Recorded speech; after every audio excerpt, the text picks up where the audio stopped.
Hello and welcome to another episode of the DTF podcast. Hey, I got a bone to pick. Guys, I am so fired up. Sleep deprived and all. I'm happy to be here. You probably cut up your hot dog. You don't need it on a bun. Hello and welcome to another episode of the DTF podcast here on the Field of 68 Media Network. We are presented by our partners over at BetMGM. It is Monday morning, 10:10 in the AM Eastern Standard Time, the only legitimate time zone on Monday, December 11th. And boys, we have a lot that we need to talk to. It was the first, what felt like real Saturday in college basketball. We had top three teams going on the road, going to neutral courts, playing other top 25 competition. We had rivalry games all over the place. Kansas, Missouri, Cincinnati, Xavier, Gonzaga at Washington. We had Bronny James making his triumphant return to the basketball court, which is something that I think we actually need to talk about. And Aaron Bradshaw came back, and Kentucky looks pretty damn good, guys. But before we get into all of that, T.O., on Saturday night, after Clemson won, what do? We called an ISO, right? We let you clear out. We let you go to work, and we let you say what you had to say about your 9-0 Tigers. We got to go ISO. We got to go to John Fanta. Wow. Joe Flacco just won a football game in the year of our Lord, Brownies. 2023. Fanta, it's your world. You got 3 minutes. Let it rock, baby.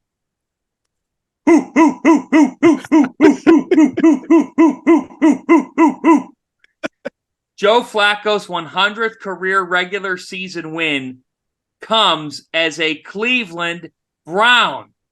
Incredible. And with that win, this is sad, he now has the third most wins at Cleveland Brown Stadium since 1999. behind only Baker Mayfield and Ben Roethlisberger. Did that hurt to say? That had to hurt a little bit to say. It does.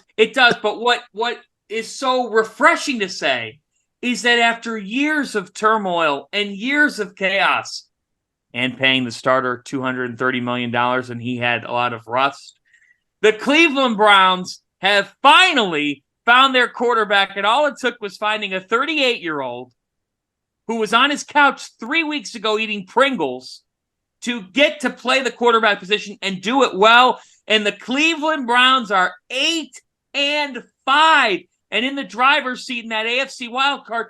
And fellas, if you're watching football right now, it's a good thing that there's not a selection committee for that sport like there is for college football. The NFL's had 53 starting quarterbacks this year. 53 different people have started an NFL game. The AFC's wide open. Ask Pat Mahomes how he feels this morning. Okay, the Ravens almost lost to the Rams. So, you know what? I'm dreaming as a Clevelander. I think that my Browns, with the best defense in football, just found their Nick Foles. Let's go. Let's get crazy. Let's go on a run. Why not? Just found their Nick Foles. I'll tell you what, you mentioned Pat Mahomes. How terrible does Kadarius Toney have to feel this morning? Like, why are they on the officials? He was so clearly. He was a mile offside. Like, how dumb do you have to be? Look, I'm sorry, Kadarius. I don't know you from a hole in the wall. I've never met you. The only thing I know about you is literally that you lined up offside last night. But how dumb do you have to be to line up that offside?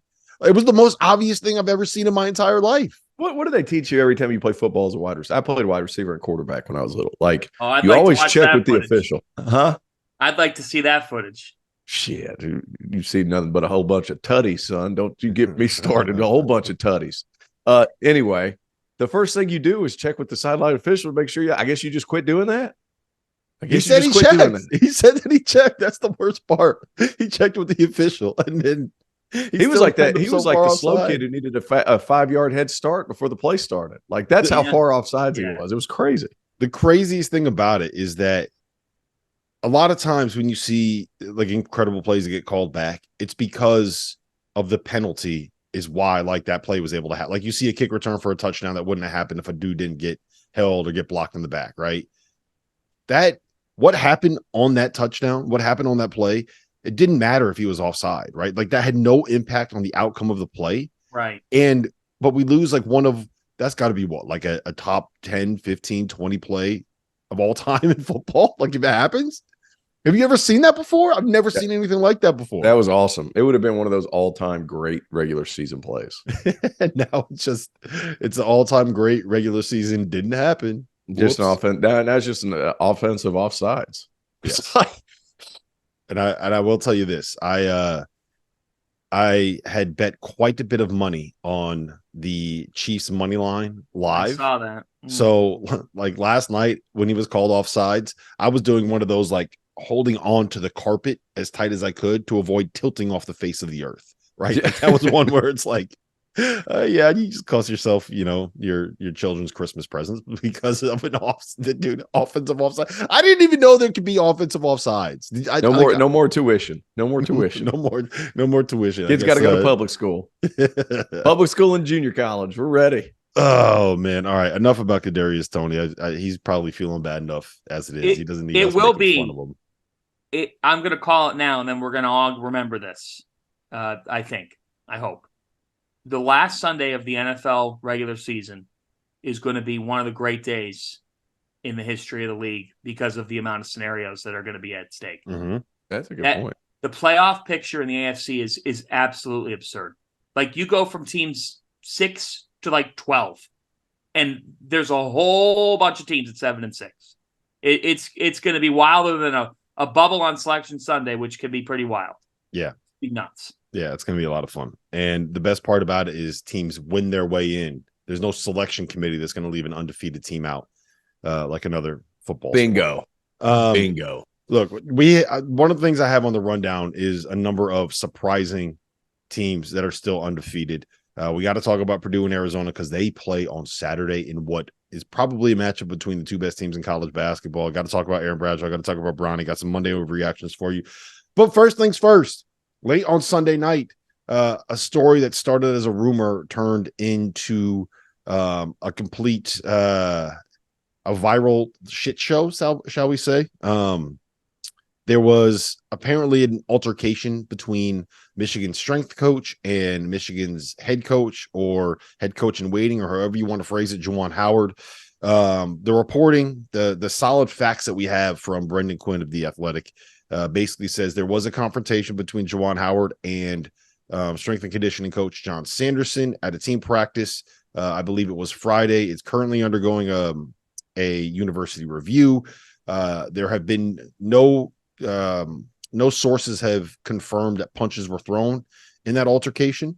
But we're kind of at a point where we are in a wait and see mode there because Juwan Howard is on a zero tolerance policy with the University of Michigan because of an incident that happened with Greg Gard and Joe Krabenhoft after a Wisconsin game back in February of 2022 when he took a swing at an assistant coach. So, Fanta, is there a program, is there a university where we would be better suited to just have a reality TV show than the University of Michigan at this point? Because it is nothing but drama nonstop all the time. We need like a Hard Knocks in the University of Michigan athletic department because it's got to be fucking wild.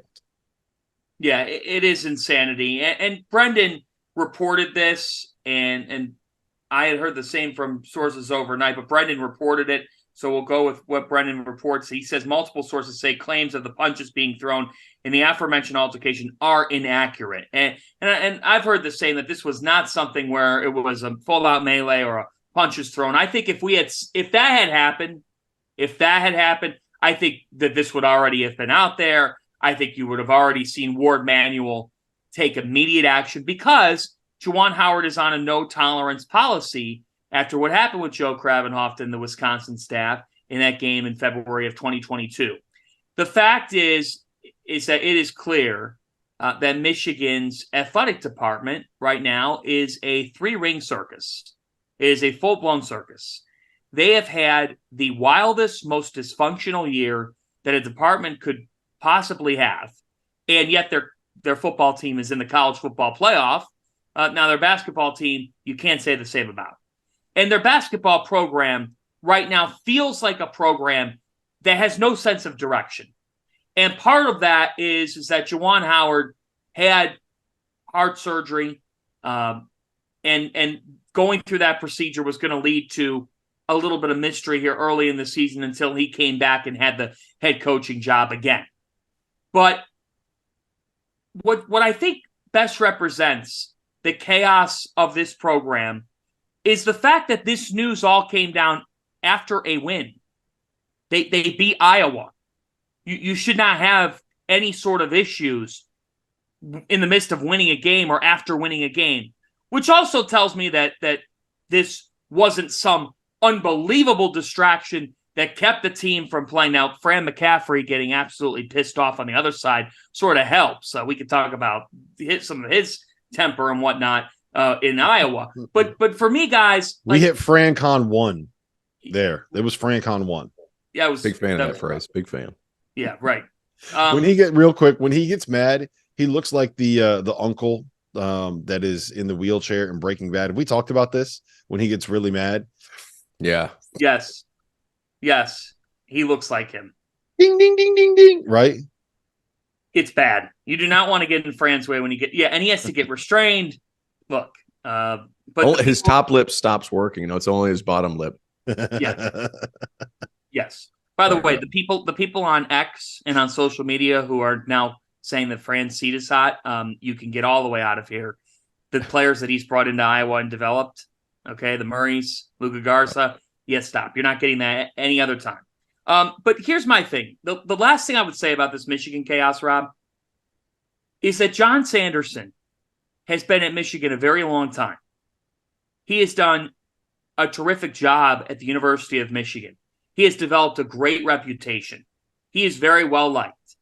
And you talk to anybody who knows him, they'll tell you about the career that he's had and the person that he is as your head strength coach. For a guy to be involved in this type of situation, who's been around that long and probably dealt with a lot of personalities, tells me this at least. Juwan Howard is the leader of a program. Okay? The leader of any program should not be getting into it with anybody in a department, nor alone somebody that's been there for a very long time. And that, to me, at the end of the day, is the thing that sticks out to me the most. Because these are adults. This isn't a kid getting into some sort of, altercation. These are two adults, your head men's basketball coach, your head strength coach. And now they leave a mark on your program as a result of some things that got out of control. So it's chaos, it's dysfunction, it's Michigan. Theo, anything to add? No, I've known John for a long time, Sanderson. He was my strength coach at Clemson. And let me assure you with one thing. If he's that upset, it's for good reason. And I don't know that they're going – I don't know the whole story of everything that's happened. But I do know the kind of person that John Sanderson is. And I'm talking top tier individual. And I mean that. I had lunch with him this summer whenever his son's on the AAU scene. Like, he is a great person who is about the right things.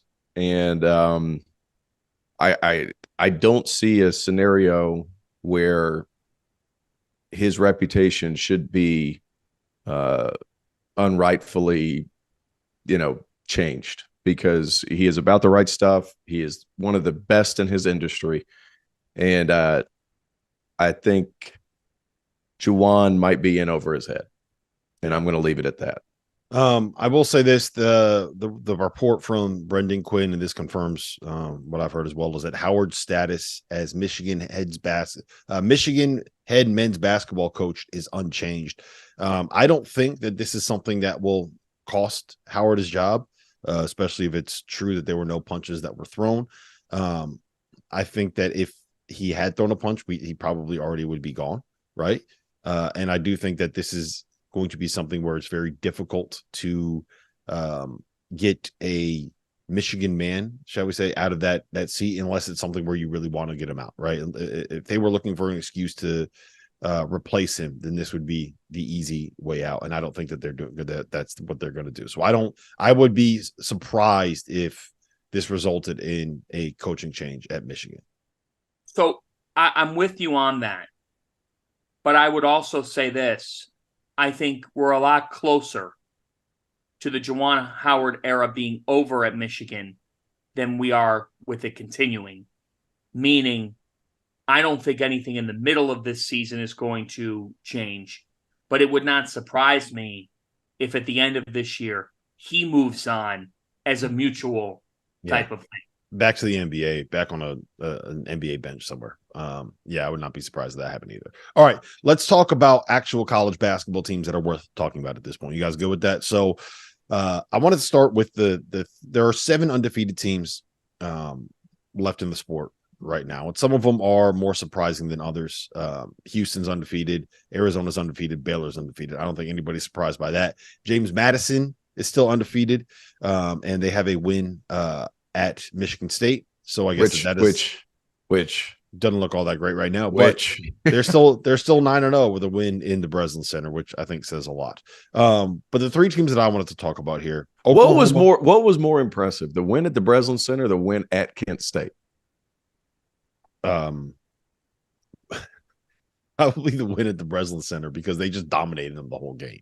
Like, it was. I disagree. You disagree? Fair enough. The win at Kent State, you had to follow it up. Like, sometimes it's the game after. Yeah. Fair enough. But then the other 3 teams that I wanted to talk about with you guys, Oklahoma, Clemson, and Ole Miss, because I think that they are 3 teams that we've talked a little bit about Clemson, and we got into Oklahoma on After Dark on Saturday night. But I feel like those 3 teams we haven't really spent much time diving into. So, Tio, I think I know what your answer is going to be here. But out of those 3, who are you trusting the most? Like, which one of those 3 teams is the best of the group? Is like where this undefeated record is real? 2 of them are real. 2 of them, Ole Miss and Clemson. And Clemson, I feel like I've waxed poetic about them enough. But I hate to say it, guys. I hate to pat I really like this Mississippi team coming in, because they still had guys like Alan Flanagan was really good a couple of years ago. He's coming back off a torn Achilles, 3 seasons ago? And now he's finally, that second year back after a major injury, that's kind of when things explode. And he's been awesome. Matthew Morrell has been good. He's shooting as well as he's ever been. And then you have Chris Beard running things. And Ole Miss has had talent for the past 5-6 years. They just have struggled putting the whole thing together. I thought Ole Miss could be really good, because the way Chris Beard coaches, the style in which they employ, they're big across the board. And Moussa Cisse's there. And then I'll be honest, guys, like the evolution of the NBA with the super big guy, the super big athletic guy, Jamarion Sharp's going to find a way. Like, that dude runs like a deer. He's 7'5". He moves. He doesn't have bad touch. Like, they are a nightmare to try to score against. Now, defensively, Kim Pom hasn't caught up, in my opinion, and they haven't played anybody all that great. They beat Memphis. That was a good win, but like, Kim Pom hasn't caught up with what they're doing yet. They're ranked 103rd in defense through 9 games.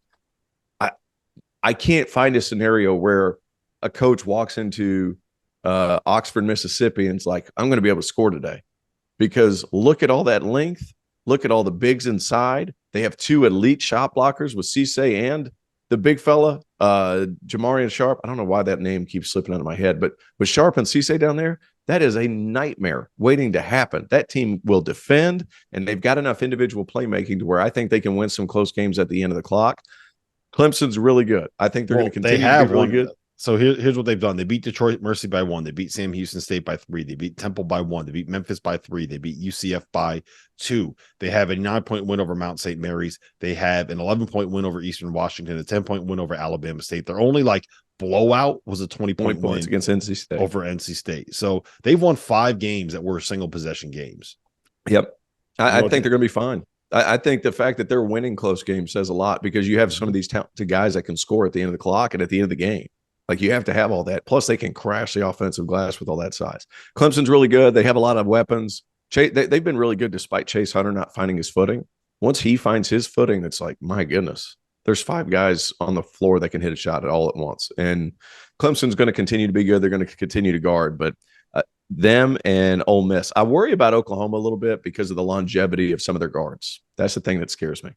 Yeah, you hate Javion McCollum.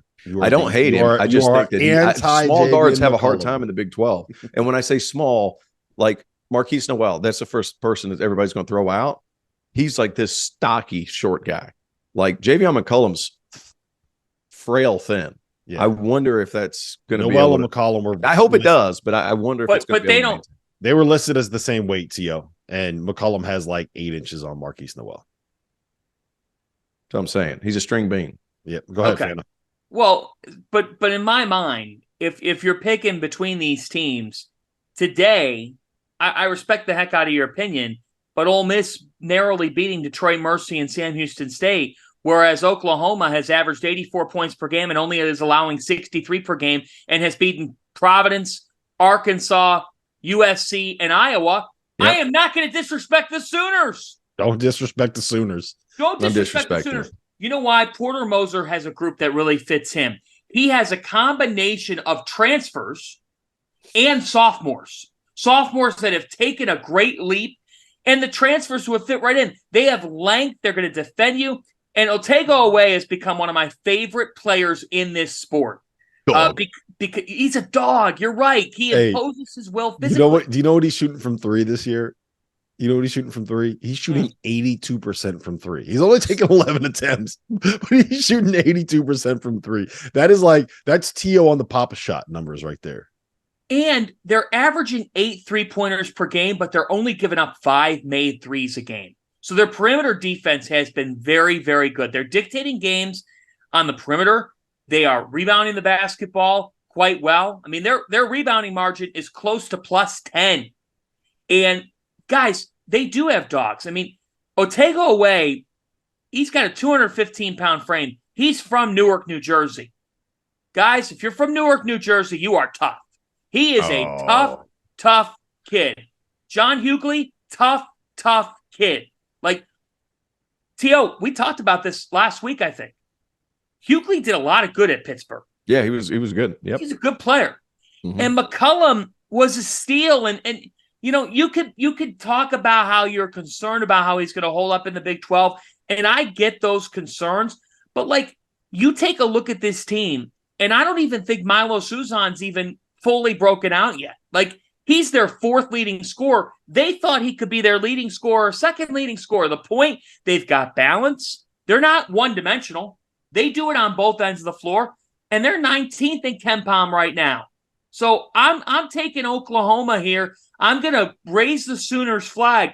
Look, you know my feelings about Clemson, and they're 8th in my top 25, and some people think that's too high, but please help me here. Is it Ian Shefflin? Ian Shefflin, yep. Shefflin was a man against TCU. Hold on, Fana. What did you call him? T.O., you tweeted something out about him, about Shefflin. Do you remember what it was? Baby Barkley in a Clemson jersey. Yeah. I said that on the show, and Goodman interrupted me. Yeah, Baby Barkley in a Clemson jersey. Yeah, he's so good. They are really good. Clemson is the best team in the ACC.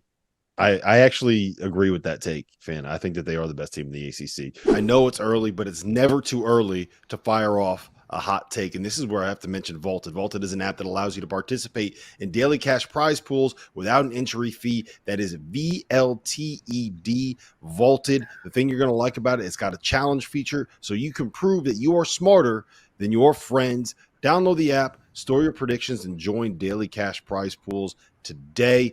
Here is my challenge, Mac. Here is my prediction. Clemson's going to win the ACC this year. Clemson's the best team in the ACC, and they are going to take home an ACC regular season title when things are all said and done. Is that crazy? No, that's not crazy at all. Not one bit. In fact, I don't want to say they're the favorite, but I think if you were a betting man, based on who they've played and how they've played, I don't think it's crazy. When those students get back from Christmas break and the ACC starts really getting rolling, it's going to be hard to win at Clemson. And those guys are built to win on the road. I love Brad's teams in terms of their toughness in the half court defensively. I don't think it's crazy at all. I think Clemson's a quality team. I'm gonna do exactly what Fanda did, where I say, T.O., I respect the hell out of your opinion, but you're fucking wrong. I love Oklahoma. I love this Oklahoma group. We're just falling off the Chris Beard bandwagon. Like no. Like I look, Is that what we're doing? No, Are we I'm just all ignoring in. the fact that because he's in Oxford, he's in a small media market, so we have to ignore him? He doesn't have Absolutely anybody from not. Newark. Like, what are we doing? Absolutely not. Like, look, I think Chris Beard's going to do very good things at Ole Miss. I think that Ole Miss is a tournament team. I think that they are going to make a lot of noise in the SEC, but I think that they're probably going to end up like as a 507 or 8 seed kind of a thing, right? I do think that that Oklahoma, they might be a top 4 team in the Big 12. Like, I don't think that that's crazy. We know who the top 3 is, right? It's Kansas, Houston, Baylor. I think there's a real chance that Oklahoma is the next best team out of that group in the Big 12. I love their guards. I hear what you're saying about JV McCollum. I do think that having a guy that can be a creator in Milos Uzan helps alleviate some of the pressure on him. They got a billion big wings that are super athletic, and they got a combination of Sam Godwin, who's like an athletic rim running, Dude, I bit can't more believe versatile. he's a good player for them. I'm going to be honest. Yeah, I saw that he's kid good. play at Wofford, and I was like, he's transferring to Oklahoma? They must be running out of scholarship guys. Well, I'm pretty sure Like, he that was a was my walk-on. first Like thought. he transferred in as a walk-on because he's from Oklahoma, and now he's on scholarship. Yeah. But the combination of him and John Hughley, I think, is that's another one. Like John Hughley's bought in. Like he's not the guy that he was at Pitt. He's bought in. What do you got over there, T.O.? Are we gonna get a good? Oh, he's on mute. All right, so Fana, I'm with you. I'm all the way in on Oklahoma. I think that they are probably the 4th best team in the Big 12. I love the length. I love the athleticism. I love Porter Moser. And I think, is it crazy to say that all 3 of these teams are second weekend teams in the NCAA tournament? I'm not ready to say that yet about Ole Miss. I think that they're a good team. I think that they make the NCAA tournament. I think they can win a game, but I need to see them in the tough physical SEC. I think they're going to be great at home.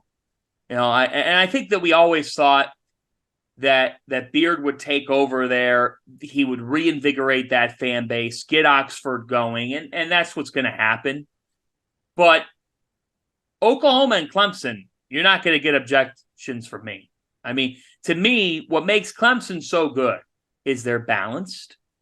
PJ Hall he's the best player in the league. Well, today. they're both kind of built similar, right? Like they got 2 guards that can create. One is more of a scorer, one is more of a facilitator. They got a bunch of athletic guys at the 3 and 4 spot that they can give you different looks. And then they got production out of the 5 spot. Now, I think Clemson's 5 spot is a little bit better than Oklahoma's. I think Oklahoma has a little bit more on the wings. They both have really good guards, but like that's kind of the formula, right? 2 creators, switch 1 through 4. I got a 5-man that if you need to can stretch the floor. Yeah, and for me, Joe Girard has given them credibility because he's fitting there. They've made him fit defensively, better defender than maybe he was getting credit for because he was in a weak defensive system at Syracuse. Who, by the way, I still think that there's something there with Syracuse. Yeah, we'll see. I still think they gave up 84 points to Virginia. They have some things they need to figure out defensively. I know, but with Clemson, Chase Hunter, like they don't. I texted this to Terrence over the weekend. Hall is the best player in the ACC today, and may be all year. But they don't need any one piece to their puzzle to be great. To be great. To beat great teams. That's the sign that you've got the formula to make a Sweet 16. Yep. I agree. And then too, like that, the guy who really showed up against South Carolina was a guy that I picked that could be a breakout candidate, and that was Chauncey Wiggins, he's listed at 6'10". He's every bit of it, and like just having a guy who can knock down shots from the outside, like at that size. At 6'10", to be able to knock him down at that size. I mean, he's shooting 35% this year. Last year, he was at 40%. Now, he's not a high volume guy, but he doesn't have to be. Like, they can throw a lot of interesting coverages at you with 3 dudes that are really big and can guard. All right. The next thing I want to get into here is Purdue and Arizona. So, Arizona beat Wisconsin by 25 points at home. I think that says a lot about the McHale Center, and that says a lot about Arizona. I'm not too concerned about Wisconsin at this point. Purdue went out and beat Alabama on a night where Mark Sears went for 35. Alabama hit 19 threes, and it was when you have a guy going off like that and you have a team that wants to shoot a ton of threes, making all of those threes that they are taking, to be able to beat them, I think is something that is pretty impressive. So I want to spin this forward, though, because we have Purdue and we have Arizona and we have them playing, and it's going to be in Indianapolis, and it's next Saturday, and it's going to be on Peacock. So NBC is going to make a whole bunch of money off of the signups that they get for people that want to watch that game, because, Fana, I think that is in terms of how good these teams are, how entertaining they are to watch, this is as good of a non-conference early season pre New Year college basketball game that we're going to get like all year long. And it comes on a Saturday that is just absolutely loaded. We got Kentucky, North Carolina that day as well, and no one's going to be talking about that because it's going to be Purdue, Arizona centric. So what do you make of this matchup? Who do you think is better, and how important is it for both of those teams to win that game next Saturday? I still think people will talk about Kentucky, Carolina, depending on the result. But what do I make of Arizona and Purdue? Now, you're living under a rock if you don't know this. I can be college basketball's hype man from time to time, so I'm going to step up and be that here. This is a dream showdown. We are watching generational greatness right now with Zach Edey. He's putting up 30-plus points per game and against elite competition, and we're expecting that when he walks into the gym. You can both recognize that that's insane to just expect that, and also understand that this is incredible. Understand that what he's doing, folks, is incredible. Alabama scored 33 more points off three-pointers in Saturday's game, and Purdue still won. Yeah, they made more threes than Purdue attempted, and Purdue shot 18 threes. That's insane. And that's because Purdue has this formula where Braden Smith has evolved. He's handling pressure better. He is dishing the basketball in key spots better. He's made for the moment more.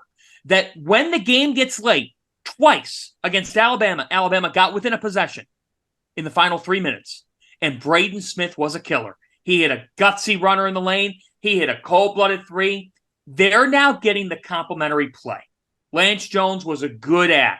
Okay? Miles Colvin provides some sparks. But between Smith and Lawyer and a cast that understands who needs to get the basketball in the key situations, Purdue is one of the very best teams in the country. And your argument for why they're second, I'm not going to argue you on that. The people who are dwelling on what happened last March and are not appreciating the greatness, I pray for you, because you need to watch this team play. They are special. As for Arizona is showing all of us right now why they deserve to be the number one team in the country, because they have winners.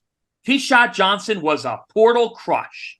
He was a great portal ad by Tommy Lloyd. Tommy Lloyd, you think he's a winner? He's been the coach at Arizona America for 80 games. He's won 69 of those 80 games. Ooh, a nice record. Absolutely impeccable. And Caleb Love is now at a place where he's fully comfortable, but also wants to prove a lot of people wrong. So you get a motivated guard. You get a guy in Kylan Boswell who only keeps getting better. Pele Larson is sort of lost in the shuffle, but he shouldn't be, because he's a guy that he's a glue man on this team.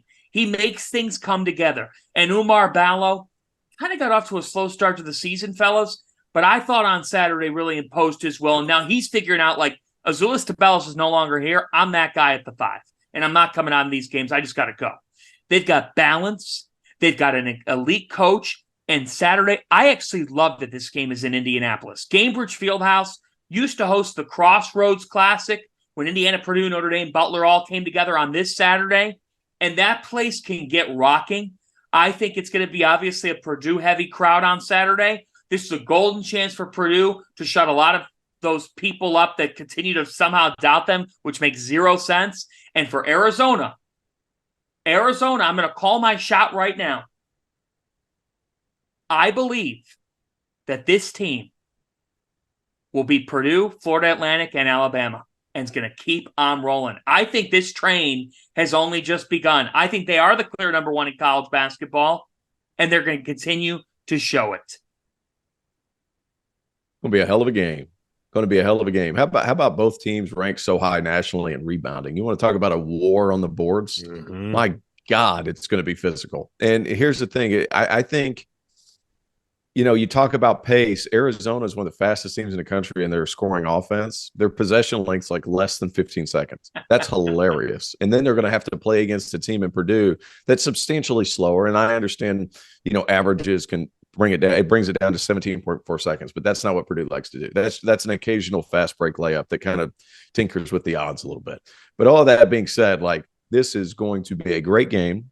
There's going to be more individual talent on Arizona as a whole, but they have the great big five man and Zach Edey, which is going to be, I think Ballo is going to present the most difficult challenge to him physically of what he's going to see all year. Would you guys agree with that? Probably. There are a lot of big bodies in the Big Ten, but I think Ballo's probably the best. Ballo's 7 foot, probably 280. He's listed at 260. He's not a small 280. Like, he is a wide-bodied 7 foot, 7'1". That dude is massive. Yep. And it might be one of the only schools in the country that could attempt to guard Zach Edey one-on-one. Yeah. I think the big thing for me is, look, Edey's going to get his, right? And he's going to put Ballo in foul trouble, and that's just going to be what happens, because that's what happens every single game.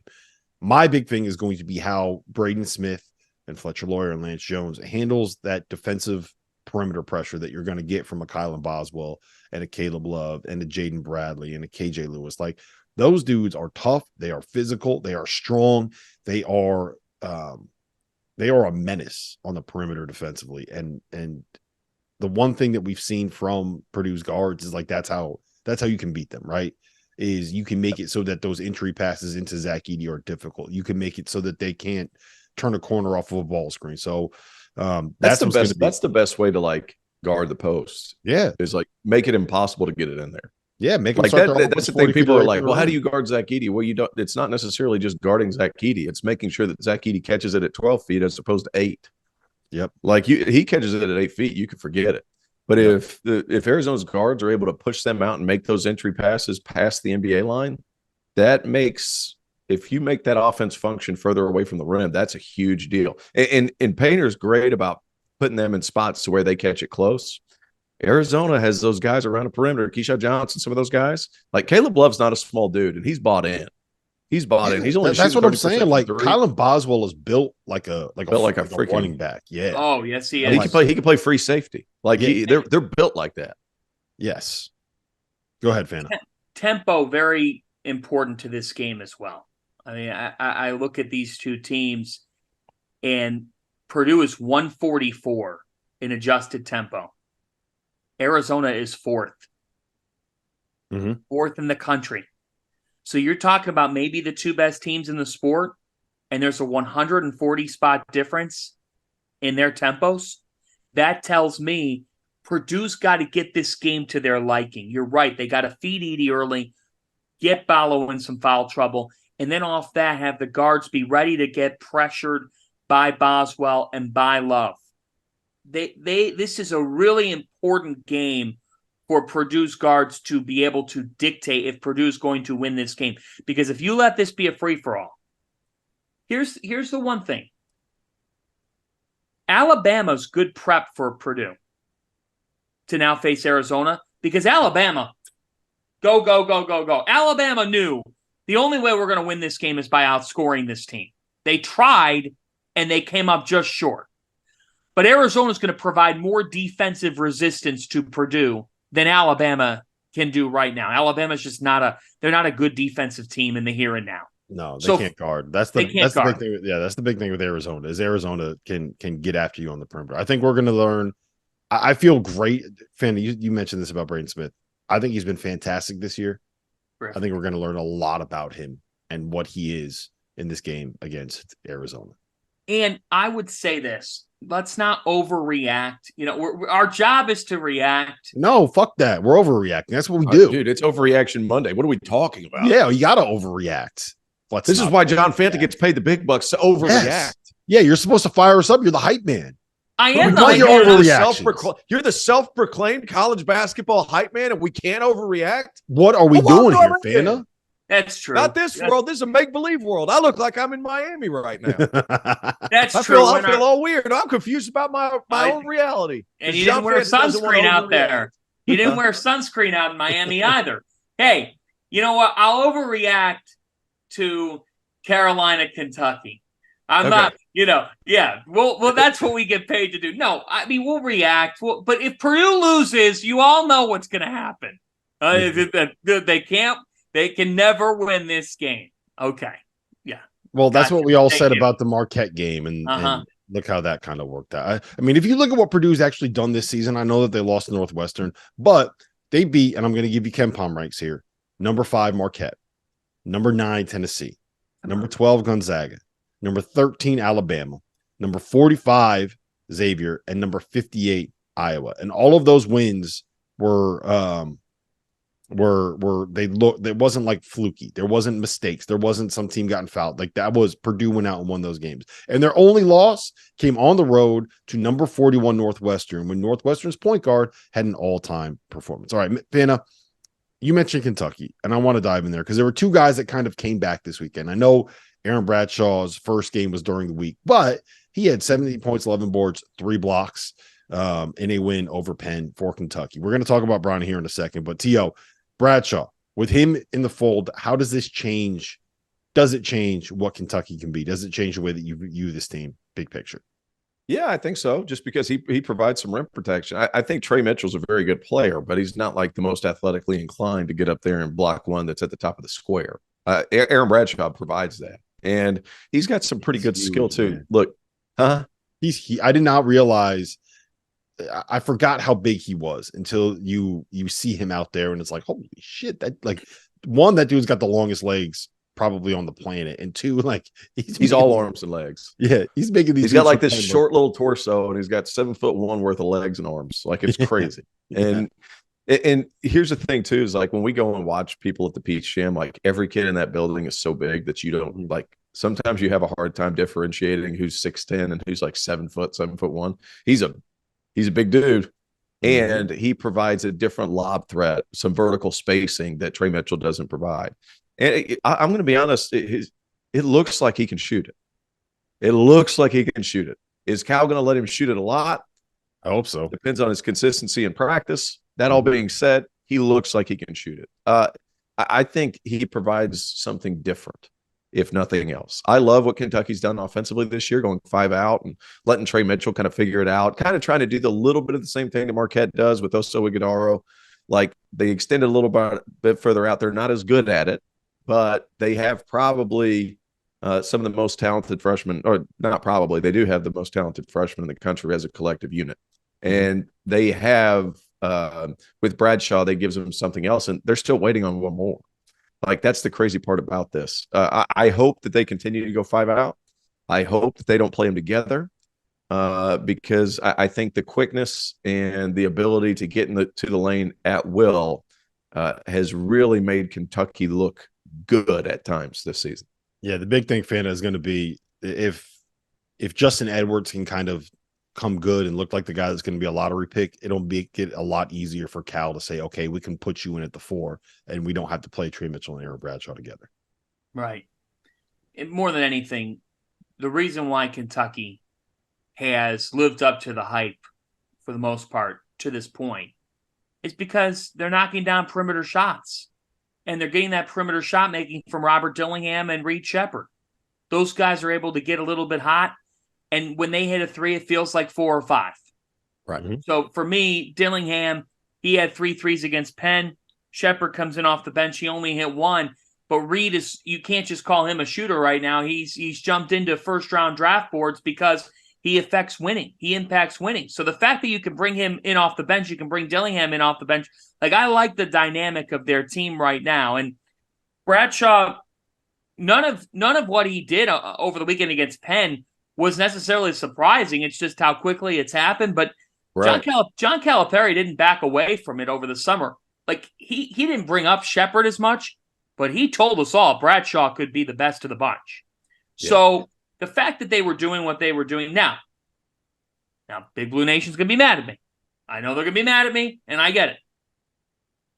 I don't think your win over Miami was as good as we thought it was. I agree with that too. No. Okay, so Miami. We discounted how good Jordan Miller and Isaiah Wong were. Yeah.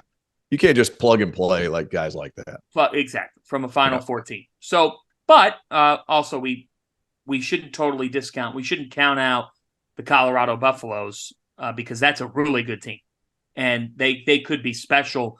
Pac-12 is sneaky. Pac-12, it's interesting. In their last year of existence, their football and basketball, they're trying to go out with a bang. You could just they are. They're how wild would that be if the Pac-12, the last year that the Pac-12 exists, Arizona wins the college basketball national championship and Washington wins the college football national championship? That'd be the best thing ever. It's the conference of champions. Yes. Let's go out on top. I'm kind of rooting for that right now. League had a good weekend. I mean, Utah and Colorado, and there were others. I mean, there were others that came up big. But I think more than anything with Kentucky, they're a top 15 team, and they're only going to probably get better.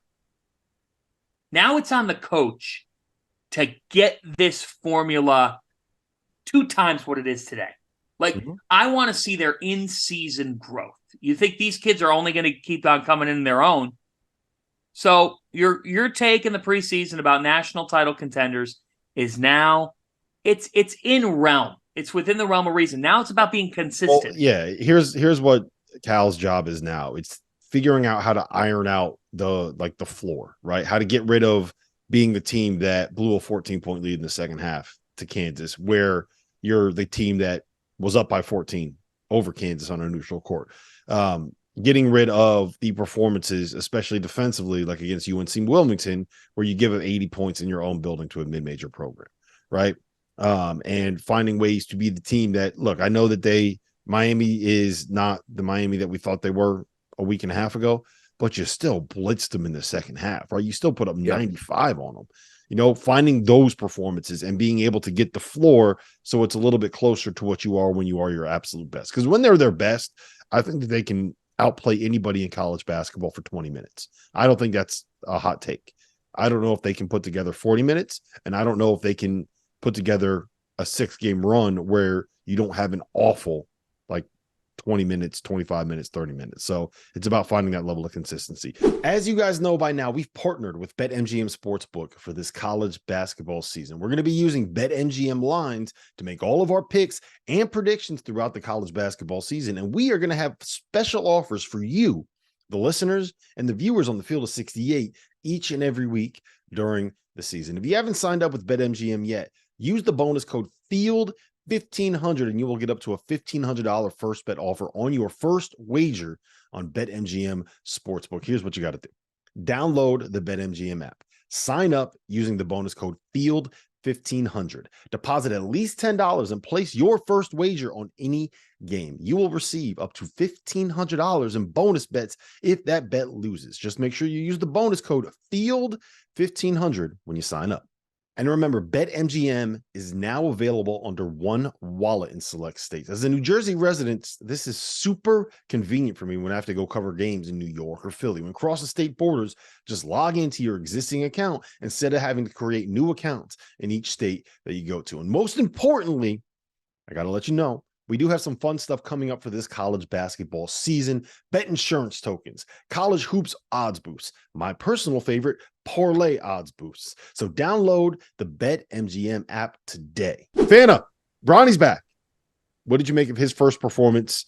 17 minutes, 4 points, 3 boards, 2 assists, 2 steals, 1 block. He hit a 3. USC lost. What do you make of our first sight of Bronny James in a college basketball uniform?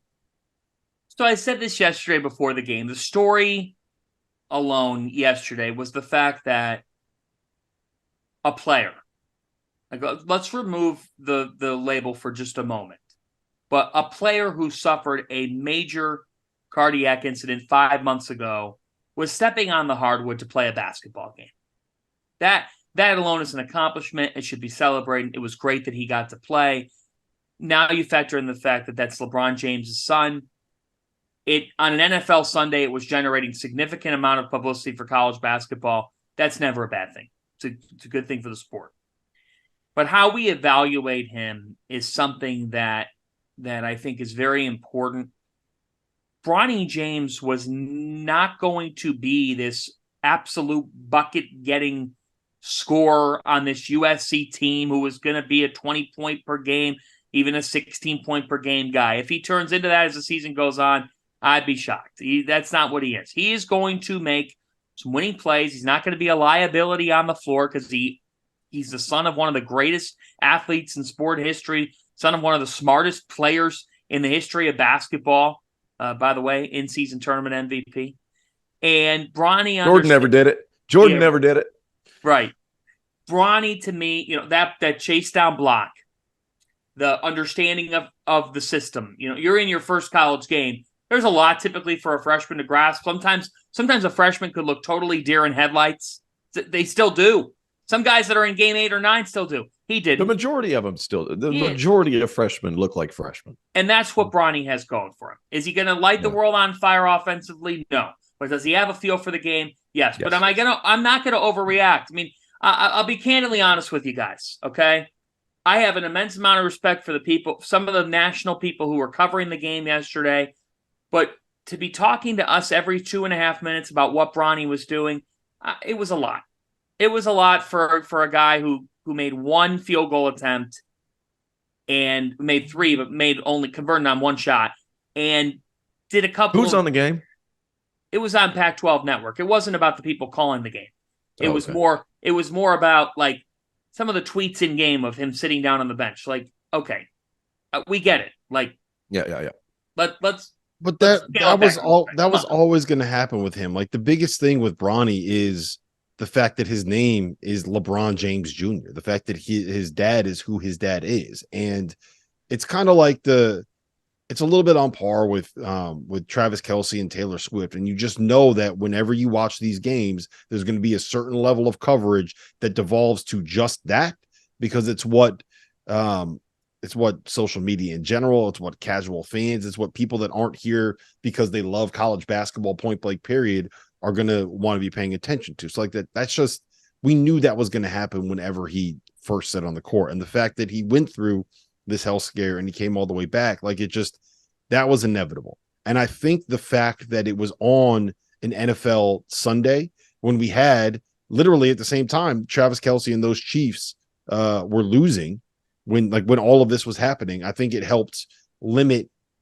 to a point the level of attention that it got. And then now I think it's also beneficial. We're here on a Monday morning and all anyone was going to talk about is that play where the offside was called and the Eagles losing to the Cowboys and all of the stuff that happened on NFL Sunday. So you don't have like the talking heads and the first takeification of the conversation surrounding Bronny, because he's going to need time to like he needs time to get back into shape. He needs time to figure out how to play. I thought he actually did what us three expected him to do. Exactly. Yeah. Like that. Here's the thing. He's never been this big alpha dog scorer, but he is a very good player. And I thought the game yesterday reflected that. 4 points, 3 boards, 2 assists, 2 steals, a block. That's kind of what we expect. And maybe his 17 minutes jump up to around 24, 25. And it ends up being an 8, 6, 4, and 4. Like, that's possible. That's kind of what he brings to the table. And he would be an all Pac-12 guy if he hung around. Or I guess he would be an all Big Ten guy if he hung around. The problem is he's not going to hang around. He could be a very, very, very good college player. An all-league college player at the high major level. We're just not going to see it. But the thing is, there's growing pains with these things. And I'll be honest, I thought for somebody who hasn't played and who's coming back from a scary situation, like I would be thrilled with 4, 3, 2, and 2.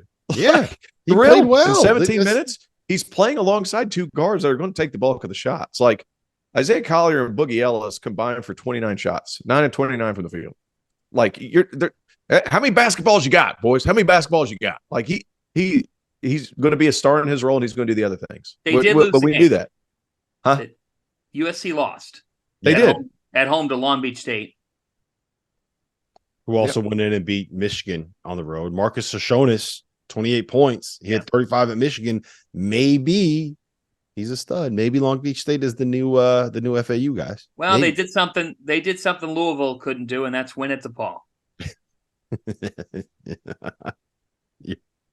You are not wrong. We're not talking about Louisville DePaul. We're not doing it. We're not going there. All right. I got some overreactions for you guys. I'm going to fire them at you. I got 4 of them. You each get about 1 minute to respond to these and tell me if you think I'm crazy. Okay.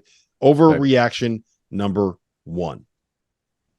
Illinois is the second best team in the Big Ten still. Illinois, despite going on the road and losing to Tennessee, is still better built for a long run in the NCAA tournament than Tennessee is. T.O., I'll go to you first on that one. Overreaction, underreaction. Okay. Can you go through that again? I felt like there were some scenarios there. Go again. Illinois is the second best team in the Big Ten, and they are better built for a run in March than Tennessee is.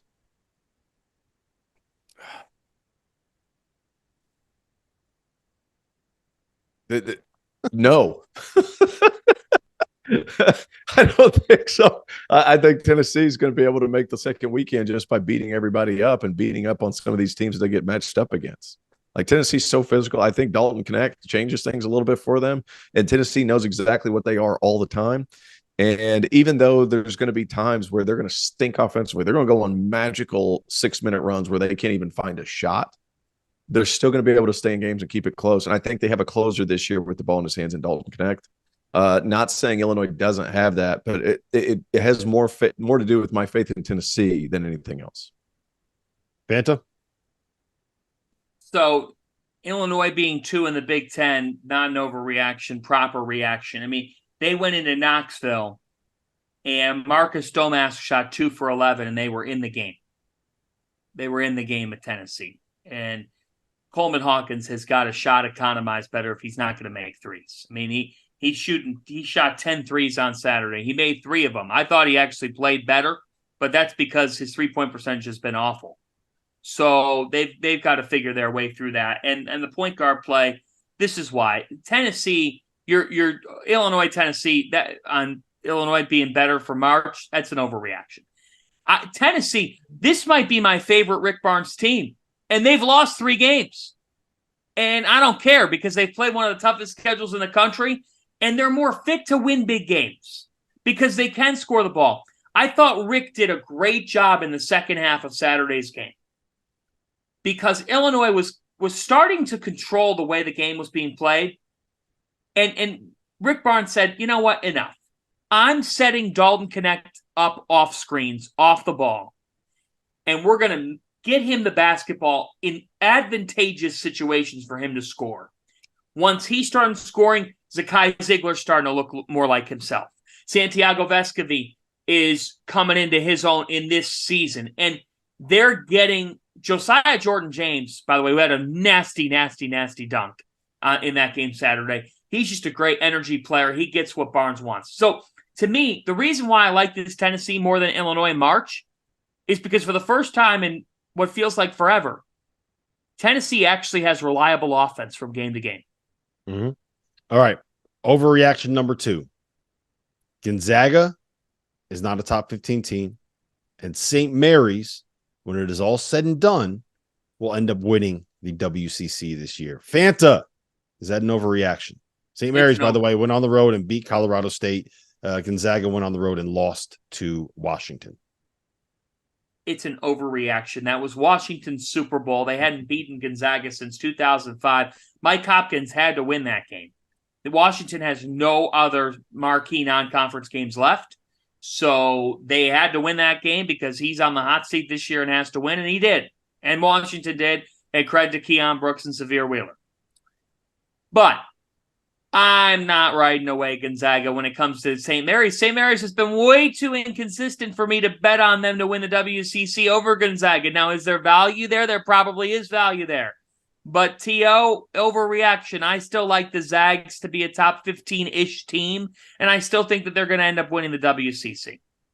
I think they're going to win the WCC too. And the simple reason is that St. Mary's can't throw it in the ocean from the free throw line. And whenever you play in a league that I think is better than people realize, you're going to have to win some close games at the line, and they cannot shoot free throws. And free throws are huge in my mind. Gonzaga, like, they still have the most talent in that conference. They're still figuring each other out, this, that, and the third. I just think that Gonzaga is a better team. And I like St. Mary's. I just think that I think Gonzaga is just better. Yeah, I don't trust a team where you basically have 3 perimeter players, which Gonzaga does. When they have to go to the bench, they have to put Anton Watson at the 3. Never an ideal situation. We have Anton Watson at the 3. All right, Auburn. They're going to win the SEC regular season title. T.O., is that an overreaction?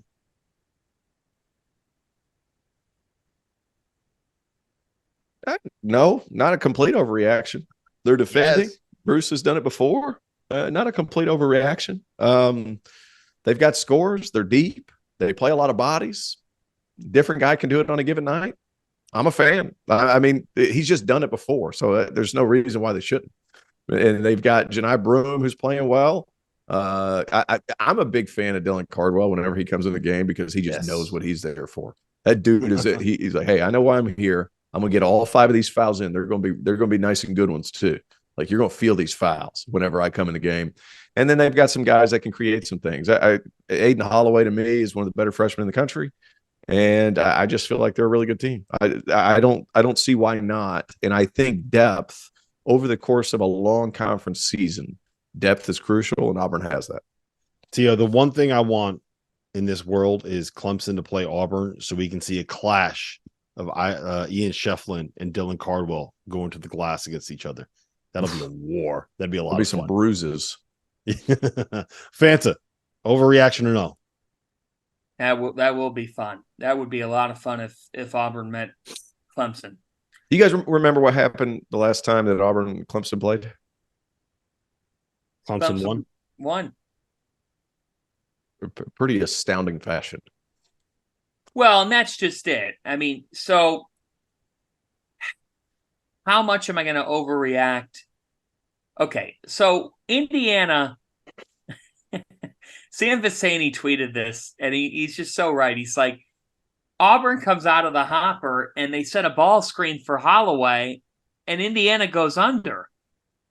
What are you doing? Like, he shot 5 for 8 from 3. You can't let that kid have space and get going. Why are you going under on screens?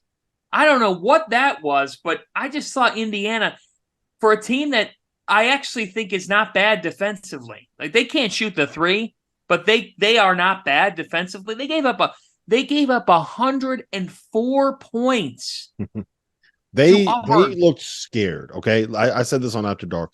They looked like a mid-major team going up against the pressing team. Like, nobody in Indiana wanted anything to do with the basketball in the last 13 minutes of the first half. It was there was a 42-12 run. It was painful to watch. All right, last one I got for you guys. Okay, I'm going to take 5 teams. I'm going to say that one of those 5 wins the national championship. You guys get the field. Tell me if you think this is a fair bet. All right, you ready? I'm taking Arizona. I'm taking Purdue. I'm taking UConn. I'm taking Marquette, and I'm taking Baylor. T.O., you get everybody else. You taking that?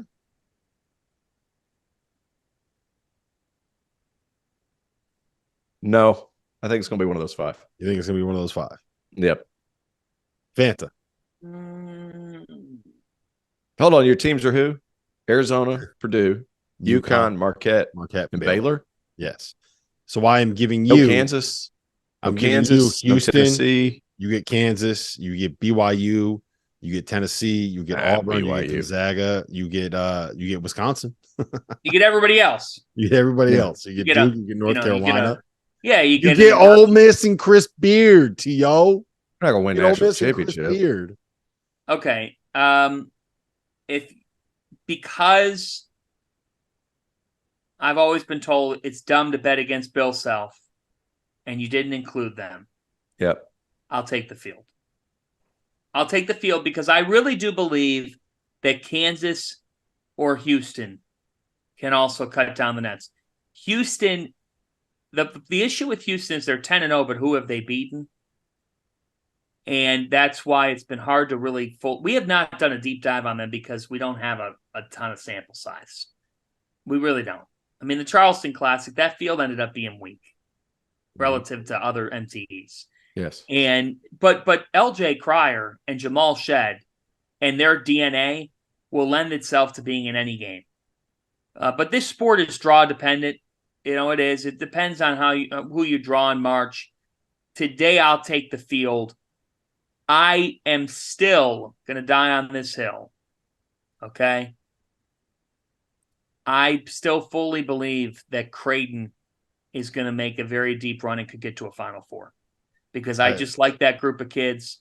I think that Alexander and Shireman are so dynamic. Over the weekend, they were playing Central Michigan. It doesn't even matter who they were playing.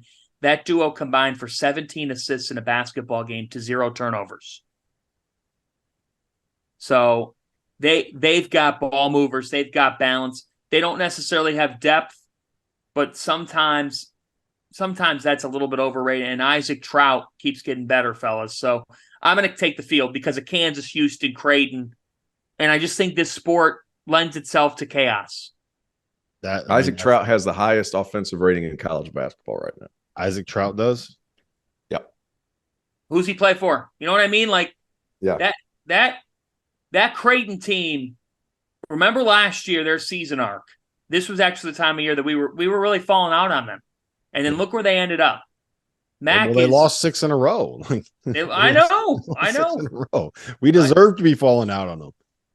That Mac is really good and will have them going.